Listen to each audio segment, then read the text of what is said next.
neoliberalism has not worked for us, let me tell you. Um, Yeah. Real quick, I would just want to say, if you're watching this and you're wondering who this cat here is, this floating cat, this is our camera person. Unfortunately, the automated camera system did not work today, but such are the glitches of technology. And this wonderful camera cat was made by Bluebell. Thank you, Bluebell. It's awesome. Real quick, some chat comments here. Tim says, I'm looking for some waterproof headphones so I can do my swimming while listening to audiobooks. That's pretty cool. That is very cool, actually. Yeah. Yeah. Bluebell is saying reading is essential for a kid to develop a healthy imagination. I would not be me if I didn't read as much as a kid. It made me the creator I am. Bluebell is a I wonderful agree. Yeah. creator. Actually, she does a lot of 3D stuff here in Sansar, and she's amazing. And I would say, yeah, I mean, we talk about this all the time.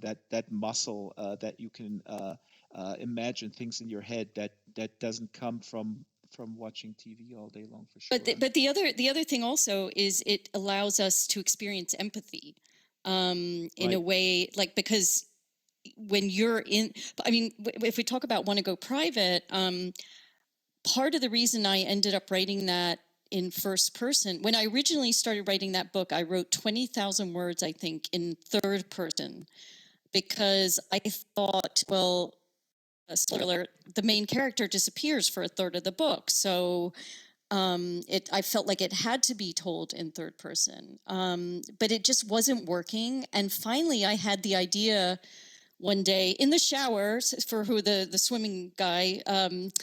All my best ideas come in the shower. Let's actually research why that is, but I'm not going to interrupt you again. I'm sorry. Yeah, I apologize. it's okay. Go ahead. A writer friend of mine actually got me waterproof paper and pencil so that I could write my ideas down in the shower. Awesome. Because we're getting to that age where you, like, you have this idea and then you forget about it by the time you get out and in your towel. But I had this idea for the 3-act structure that I ended up using and telling it in multiple points of view. And that ended up creating more suspense, and I think worked much better. But it also, because when I was doing research, I did a lot of research. Hold on, for that book. you're telling it basically from from Abby, who is the girl that gets abducted by the predator. You're telling it from her younger sister's point of view, and the third person is Billy, right? No, that's her best friend. Oh yeah, and Billy. I think it's no, it was Billy. You're right. But yeah, so so I like that because it also shows the complexity of trying to understand. Well, like you were saying, the empathy and trying to understand. Why did she do this, or why did she fall for this guy? And I think one of the things that I found when people were talking about kids who had left with a predator, whether they were a boy or a girl, was, and particularly in the town I live in, which is very, is not, I mean, it's somewhat diverse, but it's not wildly diverse. And people tend to be... And so basically, people would always have this idea that happens to other people's kids. That doesn't happen to our kids, because our kids are brought up well and they're smart and they're, whatever. And that's purposely why I made Abby, a kid who did well in school, who had, hardworking parents, who were, professionals. Because one of the things I learned from my research with the FBI is that it is not just, those kids, or whatever you define those kids as, that it can happen to anyone. I'll tell you what, actually here Tim is writing on the chat. He says about deepfakes, I kind of think we'll need laws on deepfakes which are made for nefarious purposes. Jail time might help combat that. I completely agree. Jail time is the only thing that helps, because people have tons of money. In the case with Facebook, they may have to pay a $5 billion fine in the EU. They don't care. But that's like a drop in the bucket to them. Exactly. Yeah, they make 200 something billion per month or whatever it is. Tim also says, I mean, other than education, proper journalistic sources will have to have some kind of serious repercussions for those who do malicious fake news and that kind of thing. Um, what do you think about the issue of that's something that I'm concerned about, and that thankfully more is being written about, is the right wing on YouTube, at various sort of entry points, some more clearly, right wing or light right wing, whatever, and some are maybe not even deemed right, but they're sort of an entry drug, and it seems that. And I'm not talking specifically about all out conspiracy YouTube channels. But the issue is with all these other networks is that the YouTube algorithm recommends extreme content because that's where they make more money and you stay on the platform. I mean, I did. Exactly. I mean, yeah, Yeah, it's go ahead. I was reading I can't remember which book it was that I read recently. I think it was Franklin Foer's book about the problems, World Without Mind, it was called. And but it may not have been that. But anyway, something I read recently, they were talking about with Facebook and why during the 2016 election there was so much, like, everyone I talked to was like, oh my God, I just can't stand being on Facebook. Everyone's fighting, blah, blah, blah. And their algorithm basically uh, weighed higher at things that were Yeah. divisive because that's what people would interact with more, and they wanted people to stay on the platform. Yep, absolutely. I mean, but I think absolutely. I think with YouTube, it's even more problematic because if you are an alienated youth and you're sitting there and you're watching YouTube videos and it constantly recommending Yeah. videos, and these videos exist. I stumbled across a video where some guys in almost like a TED Talk type presentation, really slick, were recommending how to pick up girls and how to avoid divorced mothers and single mothers with children in a. I don't know if they're called, if these guys are also called pickup artists or whatever, but this is an entire channel. It was recommended to me. I did a little experiment, um, looking at some good historical stuff and then just seeing what was sort of recommended, and it went really down a rabbit hole, and video number Yeah. 8 was in fact 9/11 is an inside job and that kind Oh of my thing. So God. Yeah. but these other things are the production is very slick, and they're indistinguishable, which is the problem if you don't have any media literacy skills, and even if you and do, and it's they have tough and to. they have like serious consequences, like the kid in Isla Vista who was like on all these men's rights pages, and then feels like, women owe me something, like, Right, in women owe Santa me Barbara sex. shooting. Yeah. Yeah, yeah, Isla Vista, yeah. Yeah, it's really, it has deadly consequences. It's very frightening. When I was doing the research for Want to Go Private, it was that, when you start Googling things like internet predators and grooming tactics, I actually came across some of that type of stuff What does that grooming you're mean? talking about. Explain in that context. Yeah, What yeah, does like grooming mean? grooming. So it's, you're basically trying to pick someone up. It's the things that you can do to get someone to think that you're in love with them, for the purposes of whatever you want, but when you're not really in love with them. So, one of the things is reflecting back the things that they're saying, so it makes it sound like you are, their soulmate, because So you're these guys reflecting are. back their Mhm, emotions. Yeah. mhm. What was I'm gonna say? The Oh yeah, before I forget, I mean the backlash book deals with suicide. I only read 2 of your books. I have the others on my to read list. I'm a big fan. The book Backlash deals with a suicide attempt. I want to ask you, there was an article in the Guardian a few days ago that the John Asher's book 13 Reasons Why was made Oh, into a Jay Netflix Asher's book. series. Yeah, Jay yeah, Asher, sorry, yeah. and 13 Reasons Why was turned into a Netflix series, and I really enjoyed the book. I also thought that he had a tremendous sensitivity to the subject. It was actually an uplifting story. It was hard to read because you see that it's the girl that commits suicide. She made up her mind. There's a few sort of crossings in the road where you could have done something, but how do you know? And so this type of inevitability is well described, but it ends on a hopeful note. There was an article that said that since the Netflix series started, the suicide rates in the U.S. from 10 to 17-year-olds went up 20%. Well, it's interesting because my So daughter there my is no daughter yeah, go ahead. my daughter had read 13 Reasons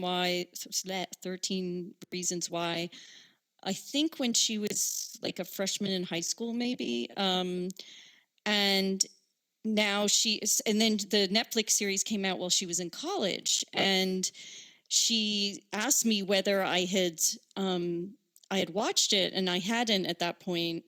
And she was like, I love the book, but I really don't like the series because it's so graphic in portraying the suicide. And and she was talking about the fact that, like, my nephew now is the same age that she was when she read the book, and she said, I wouldn't want him watching this series Yeah. because it's It, very different.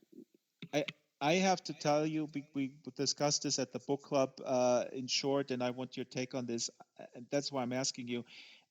I don't understand why there was not someone over there uh, amongst the producers who says, let's not do it, period. Because if you are suicidal, there is this will be an encouragement. Film and the way it's presented, unless it's a real gritty sort of 70s movie, it will look slick, it will look enticing, it will look attractive. That's the core of this visual medium. I mean, my theory here is, or my take is, that these things are almost impossible to put into that media, into that form, because they will people who are suicidal and who are on that path will find it attractive and will find it like, yeah, let's do it. It's I don't understand, but then I do, because you can make a lot of money Exactly. on Yeah. television. But But I'm it's surprised unbelievable. they didn't have more, you know, they didn't have more suicide prevention people talking to them, or they didn't Yeah, consult with, exactly. or yeah, They like didn't saying see like this. this, maybe this isn't a good idea to portray Yeah. it this graphically. Yeah. Do you feel about this, though, these subjects? Is there a way to present them? And by the way, we're a little bit over time. We started late. I'm very mindful of your time. Do you have a few more minutes? Sure. Yeah. Um, I was wondering your take on movies. I ask this every guest. Do you mind your books being made into movies? Would you feel ambivalent about it? How would you feel about it? And then rolled into this question, coming from this Netflix thing, is there maybe some subjects that just shouldn't be in a visual medium? You dropped out for a minute. So what was the end of that sentence Maybe about some visual subjects medium? should maybe some subjects shouldn't be in a visual medium at all. I mean, it's funny. If I had $1 for every time a kid writes to me, like a fan of my books writes to me and was like, you should make a movie out of your book. You could make a lot of money doing that. And I'm like, I never thought of that. And I actually put on my website like a thing about, like, writing back, like on the Q&A part, saying, this is how it works. Like, it really doesn't, it's really not up to me. It's up to Hollywood. And, even if I sell the option, if it may not get made, but I invite kids to write to me and tell me who they'd like cast in it. But yeah, so I mean, financially, I would love one of my books to be made into a movie. It would be great. I could take a vacation and pay for my health insurance, but I would also love to be in the position of selling the options and being able to work with them on the screenplay, but that doesn't happen very often. Because I think part of you have to, as an author, you have to recognize that when your book is made into a movie, you kind of have to let it go. It may not be the same way that you envisioned it. But as for what should and shouldn't be made into a movie, I think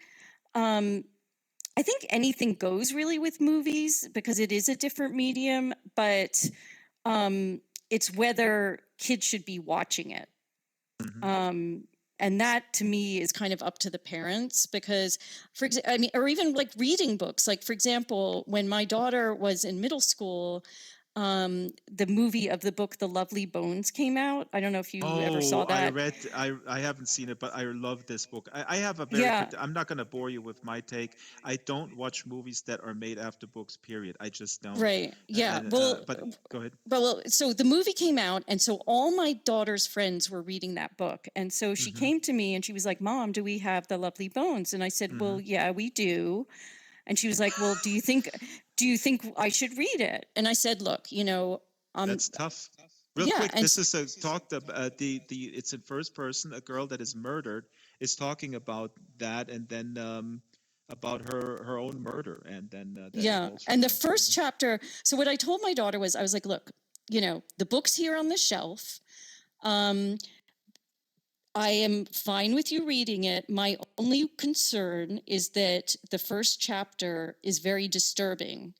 And I know you have nightmares sometimes. And so my advice would be to wait a few years before you read it.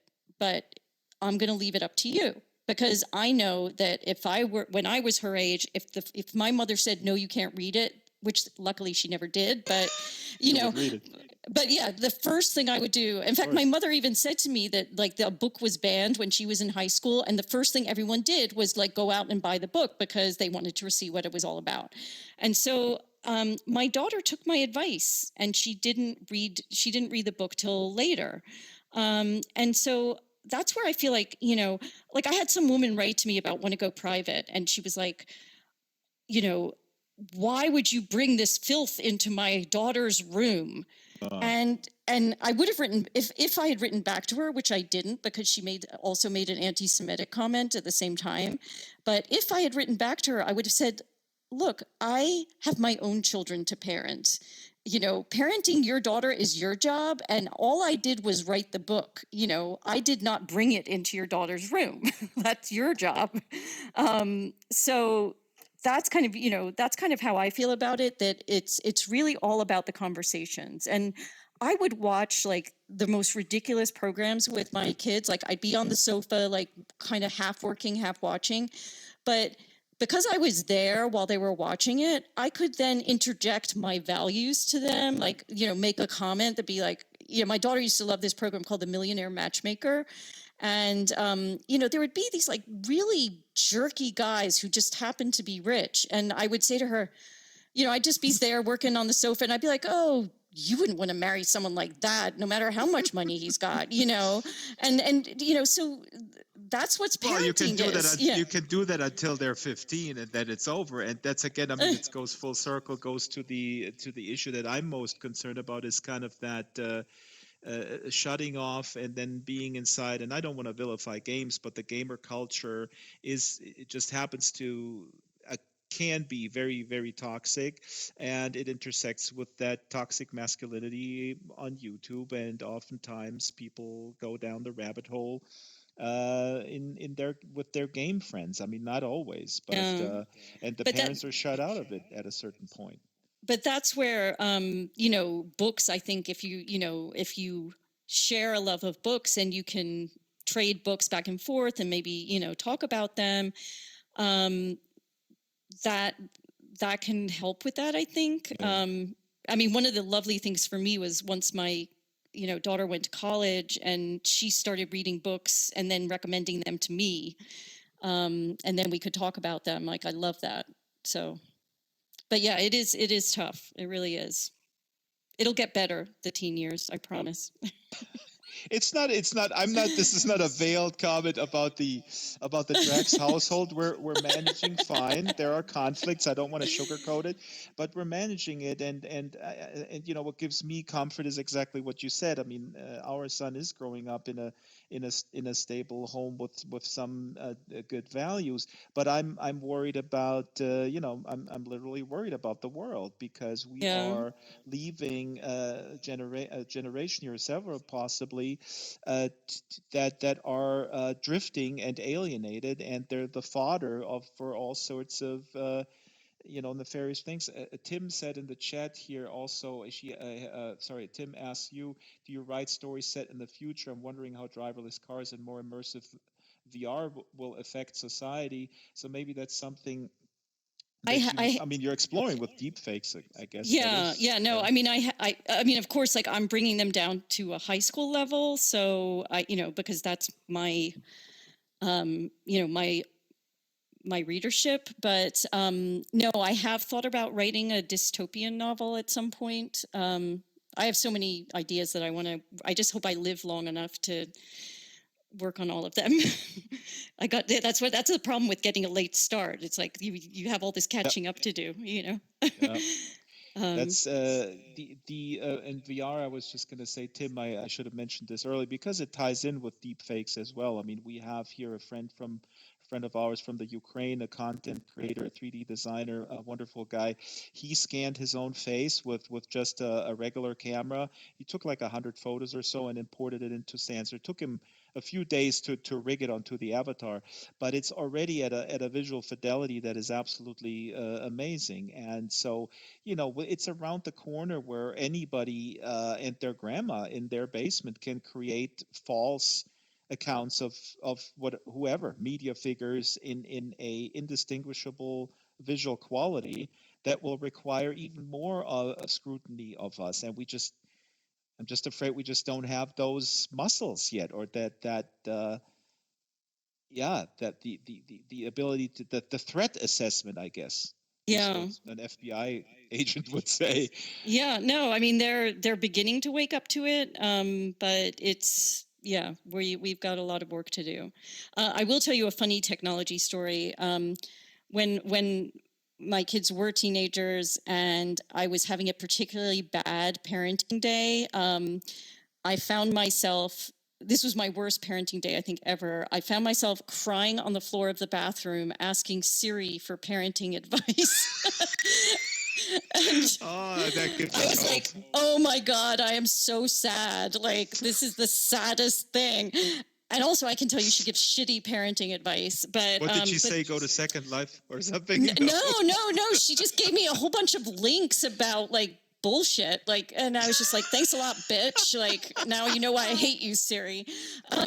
But she, yeah, but that will definitely show up in a book someday. When I write my adult novel, that will be in it. That is awesome.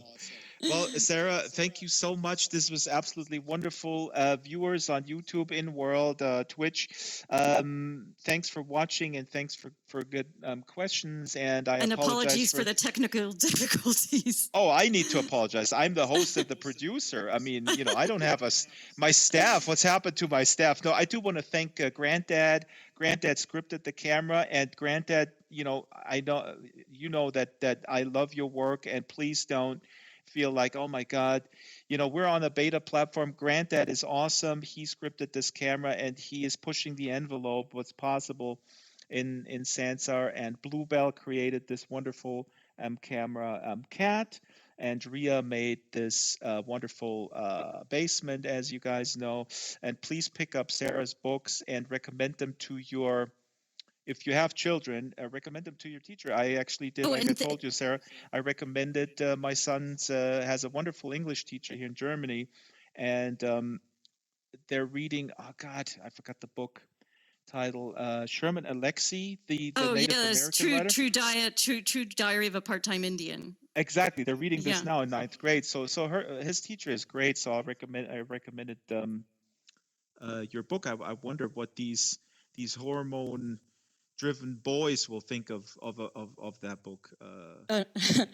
I am. Oh well, and thank you to Silas for my avatar. Yes, Silas. Oops, where am I walking? Where's the camera? God, I'm completely off script here. Here we go. Oops, there we go. Silas, thank you for making this wonderful avatar. Oops, I shouldn't do this. Here's the camera. Oh yeah. Okay. Well, such is technology, folks. Read a book, pick it up, and read it in paper form, folks. Not on the Kindle. Trust me on that. Trust it, Dr. Drax. Sarah, thank you so much. Thank you. And Tim says, best wishes for your writing, waiting for that movie deal. Oh, so me too. From your lips to God's ears. All righty. So thanks so much. Okay. Yes. I want to be on my beach, in the beach, drinking a pina colada somewhere. So you can't get rich writing. Okay, then I'm not going to start. Okay. Well, thanks so much, everyone. Bye. Bye.